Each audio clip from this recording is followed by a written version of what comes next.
स्वागत है आपका कि इस MS ऑफिस 2019 सीरीज में। अब हम बात करने वाले हैं माइक्रोसॉफ्ट एक्सेल में नंबर्स के बारे में। एक्सेल में होम टैब में ये नंबर ऑप्शंस हैं। आइए जानते हैं इनके बारे में डिटेल में। यहां पर स्क्रीन पर मैंने एक चार्ट बनाया है। पहले कॉलम में मैंने लिखा है कि मैंने क्या टाइप किया, उसके बाद मैंने बताया है कि किस किस फॉर्मेट में मैंने उसको टाइप किया। साथ के साथ ही हम फ़ॉन्ट एंड फॉर्मेटिंग को भी डिस्कस कर लेते हैं। एक प्रैक्टिकल हो जाएगा आपके लिए। ये जो पहला कॉलम है ये मेरी एक तरह से हेडिंग्स है, जिसमें मैं ये बता रहा हूं कि मैंने एक्चुअली टाइप क्या किया। तो लेफ्ट साइड भी मेरी हेडिंग्स हैं और ये मैं बता रहा हूं कि किस फॉर्मेट में मैंने टाइप किया, तो ये भी मेरी हेडिंग है। तो अल्टीमेटली मैं इसको टेबल में कन्वर्ट कर सकता हूं। टेबल में कन्वर्ट करने के लिए इंसर्ट पे जाएंगे और टेबल पे क्लिक कर देंगे। ये ऑटोमेटिकली टेबल में कन्वर्ट हो जाएगी। जहां एक प्रॉम्प्ट आ रहा है, my table has headers. Yes, मेरी टेबल में टॉप लाइन एक हेडर है। ओके, उसके बाद यहां से मैं सिलेक्ट कर लेता हूं first column, because first column मेरी हेडर है। तो बस इतना ही फॉर्मेटिंग मुझे इस पर देना है। यहां से मैं एक अच्छा सा अट्रैक्टिव सा डिजाइन ले लेता हूं अपनी टेबल के लिए। तो एक पंथ दो काज हो गए, आपने फॉर्मेटिंग भी सीख ली। और अब हम बढ़ते हैं आगे, नंबर्स को समझते हैं। यहां से हम इसको थोड़ा सा जूम कर लेते हैं। इस टेबल में हमें इन फिल्टर्स की जरूरत नहीं है, तो मैं टेबल के डिजाइन में जाके फिल्टर बटन को अनटिक कर दूंगा, उससे मेरे फिल्टर हट जाएंगे।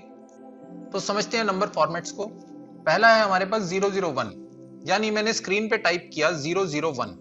अगर टेक्स्ट फॉर्मेट है तब तो 001 टाइप करने पर 001 ही टाइप होगा, लेकिन अगर नंबर फॉर्मेट है तो वो ऑटोमेटिकली 1 में कन्वर्ट हो जाएगा। उसकी पहली दो जीरो डिलीट हो जाएंगे, बिकॉज नंबर्स हमारे 1 से स्टार्ट होते हैं, ना कि 01 से। अब ये कैसे करना है, आप देखिए। ये जो रो है इसको मैंने ऊपर से टेक्स्ट फॉर्मेट लिया है। आप टाइप करके भी लिखते हैं और आप यहां से भी सिलेक्ट कर सकते हैं टेक्स्ट। ये जो कॉलम है इसके लिए मैंने टेक्स्ट फॉर्मेट लिया है। आप मैनुअली यहां पर टाइप भी कर सकते हैं और ड्रॉप डाउन में से सिलेक्ट भी कर सकते हैं। नेक्स्ट कॉलम आप देखेंगे, इसके लिए मैंने नंबर फॉर्मेट सेट किया है। यहां से लेकर यहां तक कंप्लीट मैंने नंबर फॉर्मेट सेट किया है। चाहे नीचे ये टेक्स्ट है उसके लिए भी मैंने नंबर फॉर्मेट ही सेट किया है।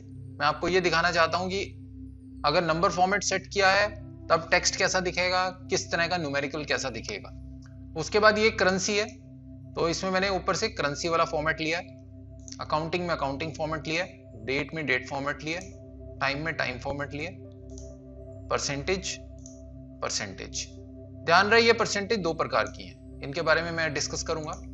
अक्सर कंफ्यूजन रहता है इस चीज का।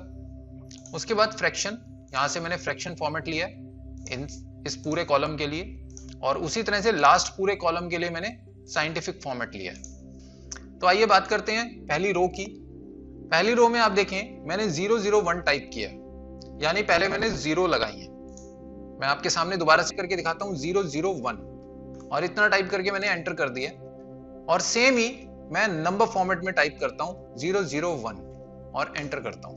ये ऑटोमेटिकली 1 में कन्वर्ट हो गया, बिकॉज नंबर्स हमारे 1 से स्टार्ट होते हैं। ये ऑटो करेक्ट करेगा इसको। तो यहां पर एक्सेल ने आपके 001 को एज अ टेक्स्ट ट्रीट किया, ना कि नंबर। बड़ा अंतर है। प्रोग्रामिंग के स्टूडेंट्स बड़े अच्छे से समझ सकते हैं कि अगर आप INT लेते हैं या फ्लॉट लेते हैं तो उसमें क्या डिफरेंस रहता है। प्रोग्रामिंग के स्टूडेंट्स बहुत अच्छे से समझ सकते हैं कि यदि आप INT लेते हैं या कैर लेते हैं तो उसमें क्या अंतर रहता है। यानी जो वैल्यूज बैकएंड पे सेव हो रही हैं इस पर्टिकुलर फॉर्मेट में, इसकी वैल्यू न्यूमेरिकल के तौर पे डाटाबेस में सेव नहीं हो रही है। यहां पर इसकी वैल्यू जो एक्सेल है वो एज अ कैरेक्टर सेव कर रहा है। जो भी आप टाइप करेंगे वो सेव होगा, जबकि यहां पे वो उसको ऑटोमेटिकली कन्वर्ट करके नंबर में पुश कर रहा है। तो अगर आपके पास कुछ ऐसा नंबर है जिसमें आप 0 से स्टार्ट कर रहे हैं तो आपको टेक्स्ट फॉर्मेट लेना चाहिए, because it is not possible कि नंबर में आप उसको उस तरह से सेव कर सकें। ये 001 करेंसी फॉर्मेट में ₹1 के नाम से सेव हो रहा है। अकाउंटिंग में भी ₹1 से ही सेव हो रहा है। अकाउंटिंग एंड करेंसी में थोड़ा सा फॉर्मेटिंग का अंतर है, ज्यादा अंतर नहीं है।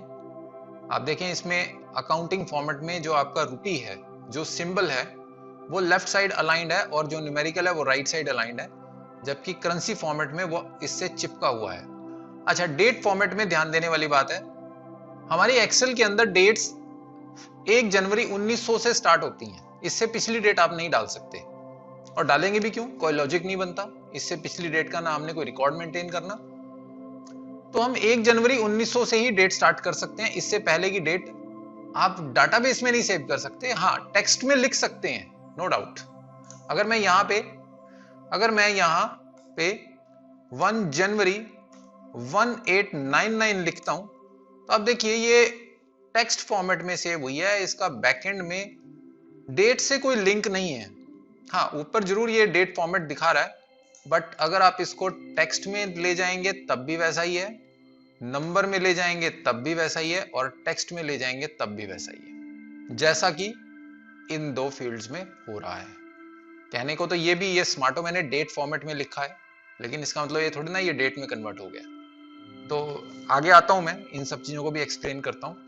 तो अभी के लिए आप ये समझ लीजिए कि जो हमारी डेट्स हैं वो 1900 से पहले की डेट आप नहीं डाल सकते डेट फॉर्मेट में, टेक्सचुअल आप डाल सकते हैं।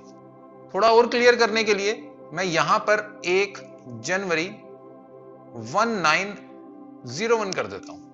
अब देखिए ऑटोमेटिकली वो डेट फॉर्मेट में कन्वर्ट हो गया है, और अब इसका मैं अगर नंबर देखता हूं तो आप देखेंगे कुछ न्यूमेरिकल है, लेकिन इसको नंबर में कन्वर्ट करने के बाद कुछ भी इसका न्यूमेरिकल वैल्यू नहीं है। तो डेट एक्चुअली न्यूमेरिकल वैल्यू है। न्यूमेरिकल वैल्यू कैसे? 1 जनवरी 1901, 2 जनवरी 1902, अगर मैं इसको 2 कर दूं तो ये 2 जनवरी 1900 हो गया। अगर मैं इसको 365 कर दूं तो क्या होगा? 31 दिसंबर। ये लीप ईयर है तो 30 दिसंबर, 366 31 दिसंबर, वही 367 अगले साल का पहला दिन, यानी सीरियल ऑर्डर में ये चल रहा है। ये लास्ट की 2 रोज को मैं डिलीट कर देता हूं।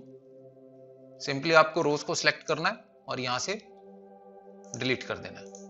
तो वापस से हम 001 टाइप कर देते हैं, तो 1 जनवरी 1900। टाइम हमेशा आपका डेसिमल वैल्यूज में चलेगा। अब 1 का मतलब है 1.00, यानी रात के 12 बजे। अगर मैं यहां पर लिख देता हूं 1.5 तो दोपहर के 12 बज जाएंगे। क्यों? बिकॉज 0.5 का मतलब होता है आधा दिन, 50% डे। जब 1 हमारा पूरा दिन है तो 0.5 आधा दिन है। उसी तरह से अगर आपको दोपहर के 3 बजाने हैं, यानी इज इक्वल टू 15, दोपहर के 3 15 होते हैं, डिवाइडेड बाय 24। अब ये मैं आपको तरीका बता रहा हूं फॉर्मूला लगाने का। कोई भी फॉर्मूला लगाना है, कोई भी कैलकुलेशन करनी है, तो आपको सबसे पहले इज इक्वल टू लेना है, इस तरह से इज इक्वल टू, फिर न्यूमेरिकल लिखना है, जो भी आपको फॉर्मूला लगाना है आगे या कैलकुलेशन करनी है, मैथमेटिकल फॉर्मूला आप पूरा लिख सकते हैं इस तरह से। अब 15/24 मुझे करना है, तो simply is equal to 15 divided by 24 मैंने किया है। अब ये साइंटिफिक वैल्यू इसकी दिखा रहा है, लेकिन मुझे न्यूमेरिकल वैल्यू चाहिए, सो इट इज 0.63, लेकिन एक्चुअल में 0.63 नहीं होगी। अब यहां पर मैं आपको और भी ऑप्शंस बहुत सारे क्लियर करता चला जाऊंगा। नंबर्स में आप देखिए ये डेसिमल इंक्रीज एंड डिक्रीज करने का है, यहां से आप इंक्रीज करके पूरी वैल्यू देख सकते हैं, यानी 0.625, 3 बजाने हैं आपने, 0.625, 15 बज के। तो इस तरह से ये पूरे फ्रैक्शंस में इसने डे को डिवाइड कर दिया है, और जो भी डेसिमल वैल्यू रहती है उसके अकॉर्डिंगली टाइम आपका शो होता है।